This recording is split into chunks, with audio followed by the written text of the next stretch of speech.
प्रिय भाइयों और बहनों, आज हम बात करने जा रहे हैं 3 मार्च को पड़ने वाला चंद्र ग्रहण के विषय में।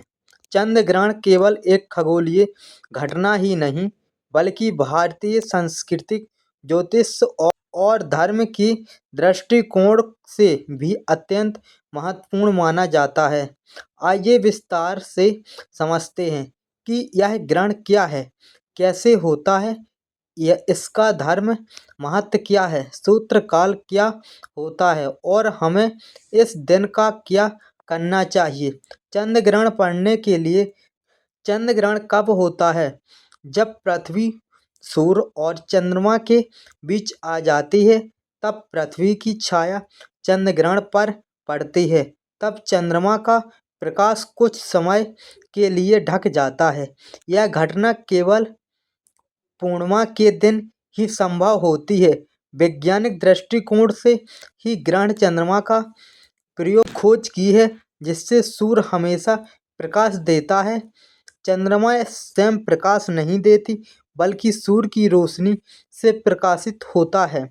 जब पृथ्वी सूर्य और चंद्रमा के बीच में आ जाती है, तब पृथ्वी की छाया चंद्रमा पर पड़ती है।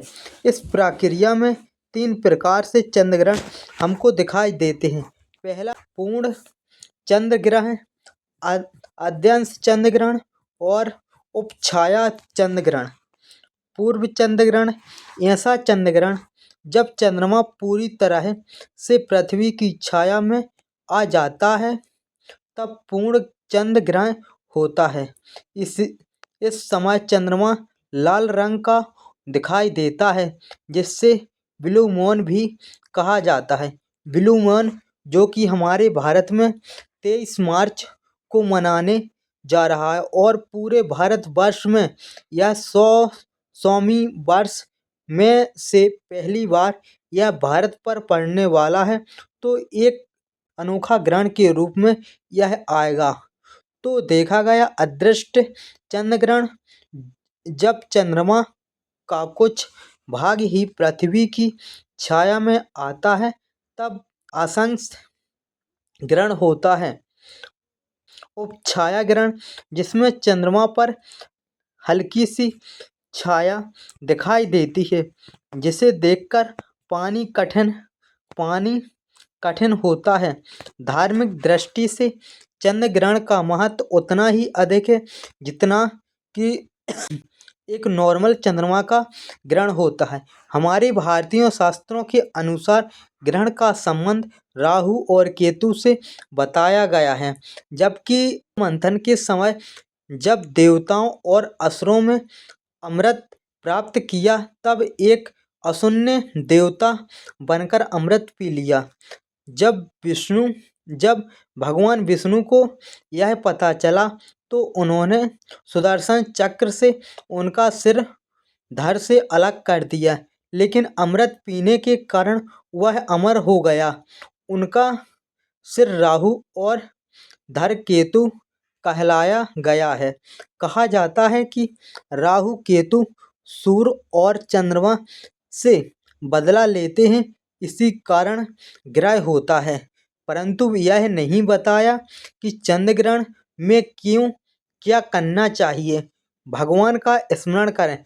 चंद्र ग्रहण पड़ने पर हमें क्या सावधानी बरतनी चाहिए और हमें क्या करना चाहिए। तो सबसे पहले भगवान का स्मरण करें, मंत्र का जाप करें, गीता पाठ पढ़ें और दान करें। ग्रहण समाप्त होने के बाद तुरंत स्नान करना चाहिए। इस प्रकार से करने से दिन विशेष रूप में श्री ओम नमो शिवाय और ओम चंद्रयान नमो का जाप करना शुभ माना गया है। क्या हमको ऐसी चीज नहीं करना चाहिए जो चंद्र ग्रहण में नहीं की जाती हैं? जैसे भोजन ना करें। सूत्र काल में हमें भोजन नहीं करना चाहिए। शुभ कार्य ना करें। किसी भी पूजा पाठ को हमें सूत्र काल में और चंद्र ग्रहण में नहीं करना चाहिए। सोना नहीं चाहिए। नकारात्मक विचार को नहीं रखना चाहिए। सूत्र काल में क्या होना चाहिए, क्या नहीं होता है, सूत्रकाल क्या होता है। ग्रहण ग्रहण के कुछ घंटे पहले सूत्रकाल शुरू होता है। चंद्र ग्रहण से सूत्रकाल लगभग 9 घंटे पहले शुरू माना जाता है। सूत्रकाल में मंदिरों बंद कर दिए जाते हैं। गर्भवती महिलाओं को विशेष सावधानी रखनी चाहिए।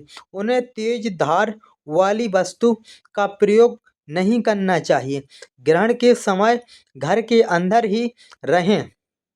ग्रहण का समय साधना और ध्यान के लिए अत्यंत शक्तिशाली माना जाता है। इस समय की गई प्रार्थना कई गुना फल देती है। ज्योतिष के अनुसार ग्रहण का प्रभाव सभी राशियों पर पड़ता है।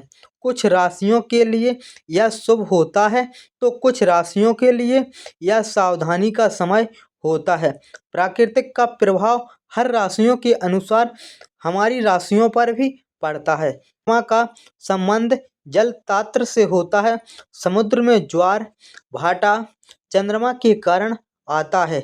इसलिए ग्रहण के समय प्राकृतिक ऊर्जा में परिवर्तन होता है। ग्रहण समाप्त होने के बाद स्नान करें। घर की साफ सफाई करना अति जरूरी है।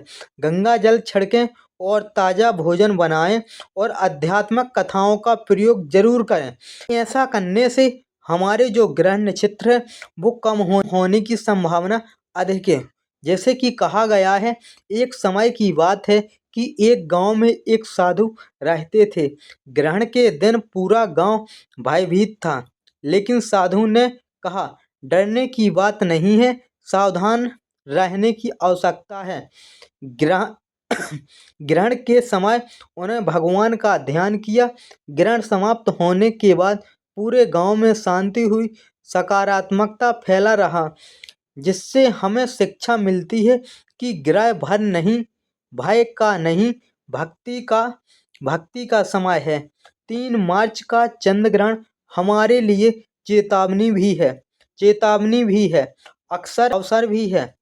यह हमें सिखलाता है कि अंधकार चाहे कितना भी हो, प्रकाश वापस आता है।